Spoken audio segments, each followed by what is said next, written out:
Thank you. Okay, nice. Okay. First of all, thanks for organizing it and thanks for having me today. So I'm going to talk about the digging behavior in hen species and the relation with the temperatures. So the nest is really an essential feature for all animals in the world, so as can serve as shelter or either food storage. It is defined as an extended phenotype, which means that it can impact the colony members' fitness. And we can find them in a lot of animals like birds or ants like we love, or either in mammals like foxes and in fishes. So they're really present in all the world.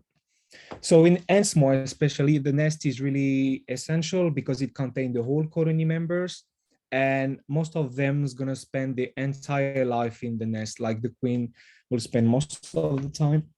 What is interesting is that they can vary in shape and size. So for instance, we have an amazing underground nest on the left, and on the right, we are a nest that is done by bending leaves and stick them together thanks to larvae silk.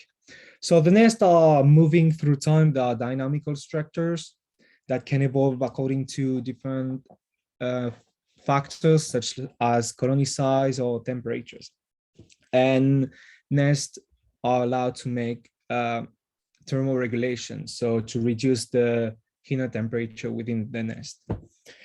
Temperature is really important in ants because ants are like totem. They are therefore depending on the environment temperatures. And some study already described that higher temperature try to increase the activity level of ants. So here we have one of the famous curve we have in thermal ecology, which is a thermal response curve when we see the increase of a parameter. So here the speed according to temperature, and after some time we see a collapsing because the temperature is too high.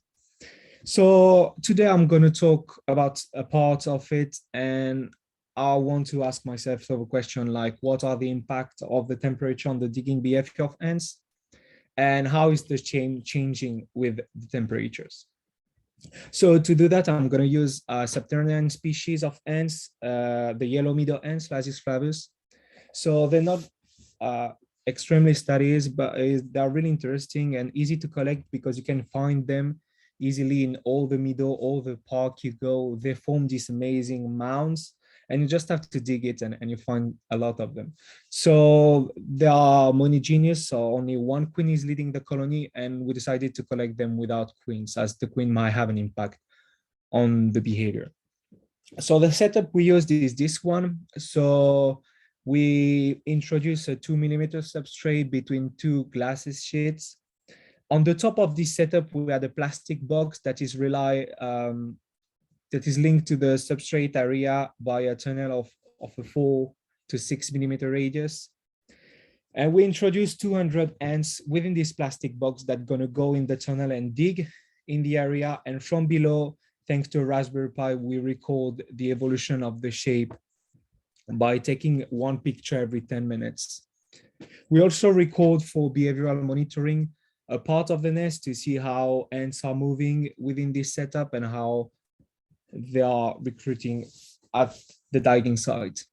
So we did that at 4 different temperatures, so 15, 20, 25, and 30 degrees. And this is one of the images we have. So they're coming from the top, and this is a video by assembling all the picture from below. So we see the evolution of the digging pattern through time.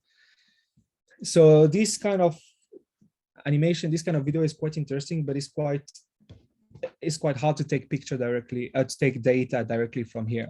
So what we've done is that we binarized the picture to have only black and white pixel.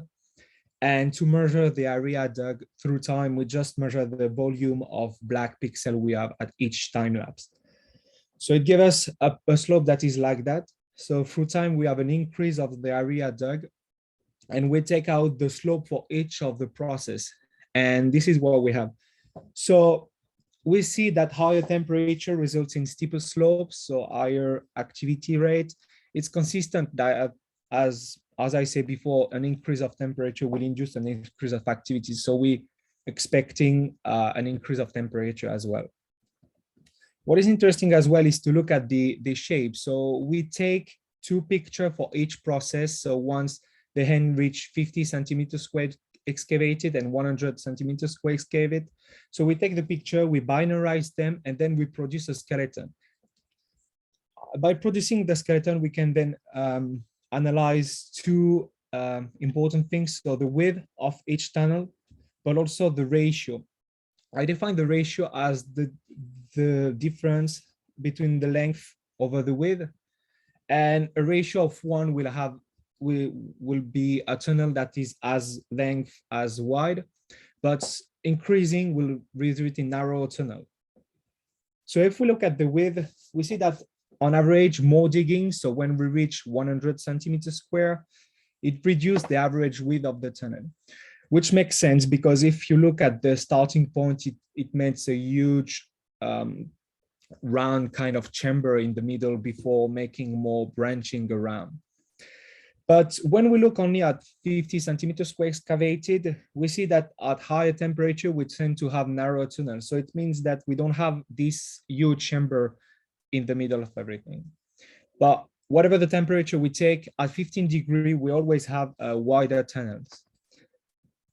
If we look at the ratio, so this division of the length over the width of each tunnel, we see that higher average ratio at higher temperature. So this is consistent with the fact that we have narrow tunnels. So the ratio, as I say, as higher is the ratio, more narrow we're going to have the tunnel. And this is just a confirmation of the width we've been seeing before. And we see more or less the same pattern as the width, which is if we take a picture that is at 100 centimeters square, we're going to have a lower value of ratio. So if we look at the increase of temperature, we have an augmentation of the digging rate, which is correlate easily to the increase of activity by ants. But if we look only at high temperature, we have a length that is way more important than the width, mostly because we have very narrow tunnel. This might be a strategy to increase the surface of the nest. So if we have more narrow tunnel rather than width tunnels, we're going to have more perimeter around the nest, and we therefore increase the surface of exchange between the nest and the outside environment. And this might be a strategy to cooling the inside of the nest. On the other way, when we look at low temperature, we have lower ratio. So we tend to have more kind of potato shapes, so huge space that have more or less length width ratio that is lower. So this might help to the hens to aggregate each other and therefore to keep the temperature quite high within the nest. So these 2 processes are quite interesting because they might be part of a thermoregulation. So one, when we are at high temperature, a thermoregulation through the nest shape, but when we are at low temperature, a thermoregulation through the behavior of ants. What should be interesting, the next step to do is to look at a performance curve like this one, where we look at the performance, the speed, so the activity of ants, and we try to find the optimal and the critical temperature at which ant cannot move anymore. And we try to correlate these results with the results of digging activity to see if we put them in their environment when they can dig, do they have a higher optimal temperature or do they have the same one? And then this can help us to understand if there is an extended phenotype effect of the subterranean nest. I want to thank you for listening to the talk, and I want to thank all the organizers for organizing it. Thank you very much. Thank you, Alann.